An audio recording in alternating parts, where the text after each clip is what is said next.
Israel की oil refinery पर Lebanon ने हमला किया है, जिससे बहुत बड़ी तबाही।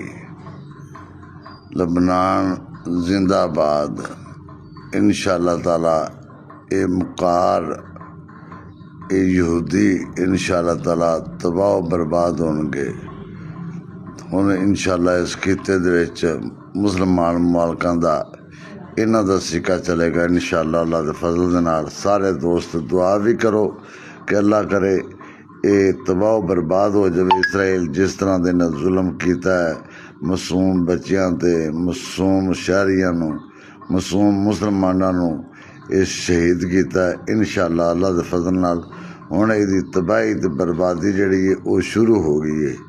ਤੁਸੀਂ ਹੁਣ ਆਪਣੀ ਅੱਖਾਂ ਨਾਲ ਵੇਖੋ ਕਿਵੇਂ ਇਹਨਾਂ ਨੂੰ ਭੱਜ ਪਈ ਯਾਰ, ਬੋਟਾਂ ਦੇ ਨਾਲ ਅੱਗ ਬੁਝਾਉਂਦੇ ਫਿਰਦੇ ਨੇ। ਇਹ ਅਲਹਮਦੁਲਿਲਾ ਹੁਣ ਅੱਗਾਂ ਕਿੱਥੋਂ ਬੁਝਣੀਆਂ ਨੇ, ਇਹ ਅੱਗਾਂ ਨਹੀਂ ਬੁਝਣੀਆਂ ਹੁਣ इंशाअल्लाह ताला। अल्लाह के फजल ਦੇ ਨਾਲ ਇਹਦਾ ਬੁਰਾ ਵਕਤ ਸ਼ੁਰੂ ਹੋ ਗਿਆ।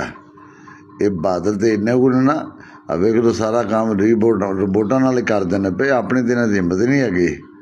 ਆਪਣੀ ਨੇ ਜੋ ਗਿਆ ਵੇਖੋ ਰਿਪੋਰਟ ਜਿਹੜੇ ਨੇ ਕਿਵੇਂ ਨਸੇ ਫਿਰਦੇ ਨੇ। ਸਮਝਦਾ ਸੀ ਮੇਰੇ ਕੋਲ ਟੈਕਨੋਲੋਜੀ ਬੜੀ ਜਦੀਦ ਹੈ, ਇਹ ਟੈਕਨੋਲੋਜੀ 'ਤੇ ਮਾਣ ਕਰਦਾ ਸੀ, ਪਰ ਇਹਨੂੰ ਇਸ ਗੱਲ ਦਾ ਨਹੀਂ ਪਤਾ ਕਿ ਮੇਰੇ ਸੋਹਣੇ ਮਾਲਕ ਦੀ ਅੱਲਾ ਦੀ ਲਾਠੀ ਬੜੀ ਬੇਆਵਾਜ਼ ਹੈ। ਵੇਖੋ ਕਿਵੇਂ ਤਬਾਹੀ ਆਪਣਾ ਫੇਰਦਾ ਪਿਆ।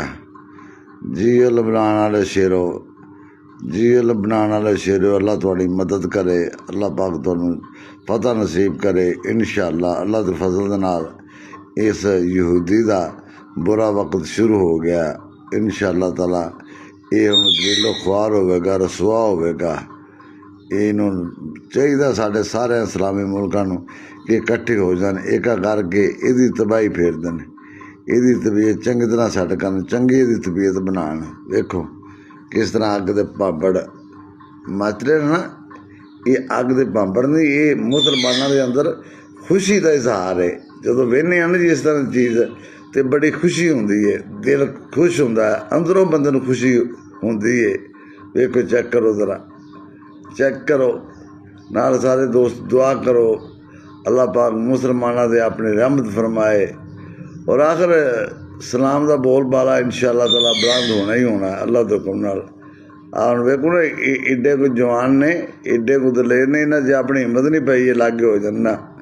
ਬਿਲਕੁਲ ਰਿਪੋਰਟਾਂ ਦੀ ਨਾਲ ਹੀ ਪਾਣੀ ਆਪਣਾ ਸੁੱਟਦੇ ਨੇ ਪਏ, ਉਹਦੇ ਨਾਲ ਹੀ ਅੱਗ ਬੁਝਾ ਰਹੇ ਨੇ। ਏਡੇ ਕੋ ਬਹਾਦਰ ਨੇ, ਇਹਨਾਂ ਨੂੰ ਮੌਤ ਤੋਂ ਖੌਫ ਹੁੰਦਾ ਹੈ।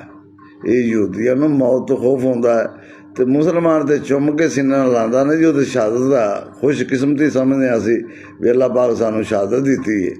ਅਸੀਂ ਤਾਂ ਖੁਸ਼ਕਿਸਮਤੀ ਸਮਝਦੇ ਹਾਂ, ਸਾਡਾ ਤਾਂ ਈਮਾਨ ਹੈ। ਔਰ ਹਰ ਮੁਸਲਮਾਨ ਦਾ ਮਕਸਦ ਹੁੰਦਾ ਹੈ ਵੀ ਚਲੋ ਮੈਨੂੰ ਸ਼ਹਾਦਤ ਮਿਲ ਜਾਵੇ, ਪਰ ਇਹ ਯਹੂਦੀ ਆਪਣੀ ਮੌਤ ਤੋਂ ਡਰਦੇ ਨੇ। ਚੈੱਕ ਕਰੋ ਰਿਪੋਰਟ ਖਲੋਤੇ ਨੇ ਇਹਨਾਂ ਦੇ, ਸਾਰਾ ਇਹਨਾਂ ਰਿਪੋਰਟਾਂ ਦੇ ਨਾਲ ਹੀ ਅੱਗ